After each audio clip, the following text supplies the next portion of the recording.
Hello and welcome to the Watering Hole. Thanks for checking out this clip. Don't forget to like and subscribe because that'll make the baby Jesus cry, and I know how much you guys love making the baby Jesus cry. On to the next one. Florida defies CDC recommendations during measles outbreak.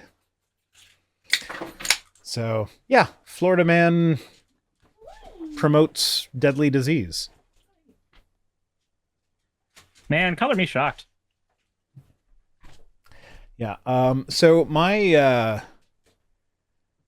dad and stepmom just got back from a vacation in Florida, where they've done this semi-regularly, where they'll rent a house and they'll rent it out for like a month or something and be like, okay, well, we've got these weeks are free, so we'll have different segments of the family come and they can stay in the house that we've already rented.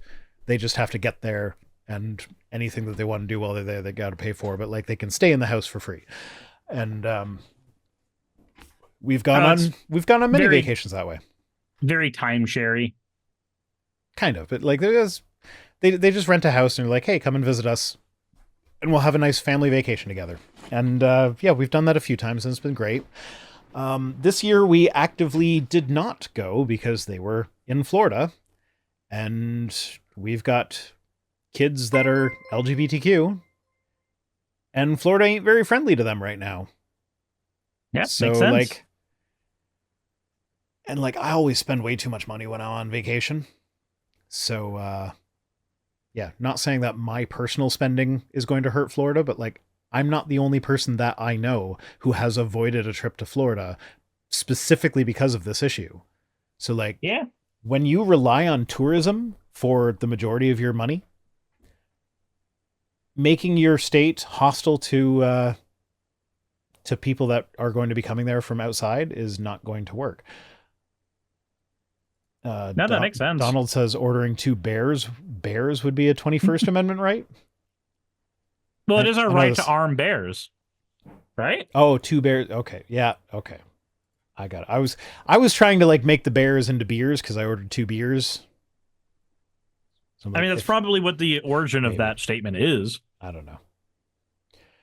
But yeah, anyway, so Florida's getting even worse. Now, instead of just being bigoted, they're also disease-ridden. Florida's top health official is defying quarantine recommendations for unvaccinated people during a measles outbreak at a school in Western Florida. Dr. Joseph Ladapo. I'm probably saying that wrong. He acknowledges the normal recommendations for a 21-day quarantine in a letter to parents, but said the state was leaving it up to parents and guardians to determine whether their children should continue to attend school. The letter did not tell parents that they should have their children vaccinated. It's no, vaccinate your fucking kids, man. Measles was gone.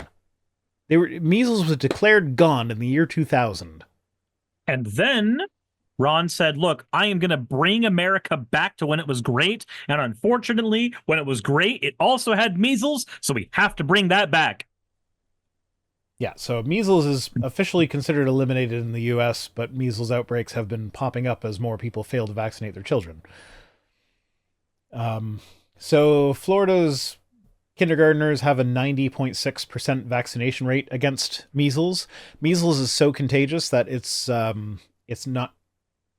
you're not considered to have herd immunity against it until 95% of the population is vaccinated. So 90% is below that threshold. So it's going to spread.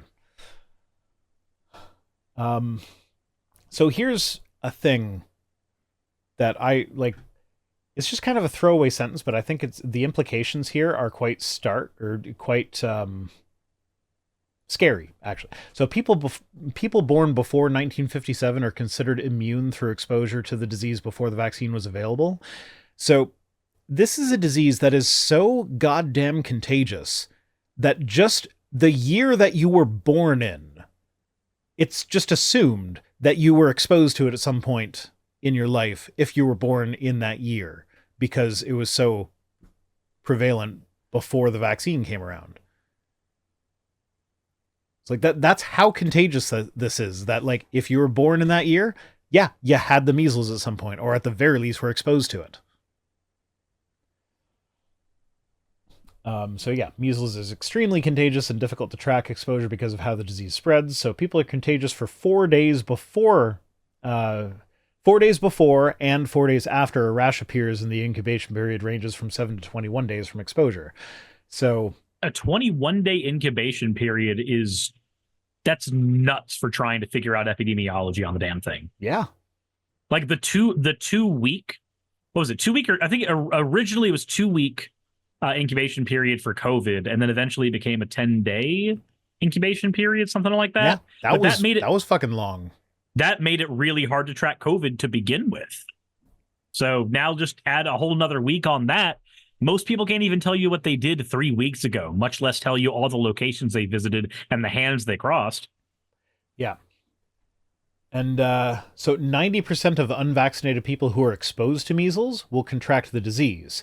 And then what counts as exposure is like a kid that is just in a classroom where there was an infected kid is considered exposed, even if they never actually had a direct contact with that kid. Just being in the same room once, that counts as exposure. And 90% of the people that are exposed contract the disease if they're not vaccinated. So yeah, then we get into how serious it is. So like 1 in 5 people with measles will be hospitalized. 1 in 10 can have permanent hearing loss, and 1 in 1,000 die from respiratory or neurological complications. And then there are all sorts of other things like the neurological complications. Brain swelling is a huge issue with the measles. So Oh no, even if you like don't all die, the shit that happened with long COVID. yeah, even if you don't die from it, it can leave you with other stuff. On top of that, if you get the measles, yeah, you're going to be immune to the measles afterwards, but the measles will wipe out your immunity to other diseases. Yep. So, like, yeah, you might be immune to the measles now. Congratulations, but you're going to get COVID again. You're going to get the chickenpox again. You can get the flu again. And yet people like Dennis Prager tried to say, oh, but natural immunity to this kind of stuff is better. No, fuck no. The measles is a quintessential example of why that is wrong.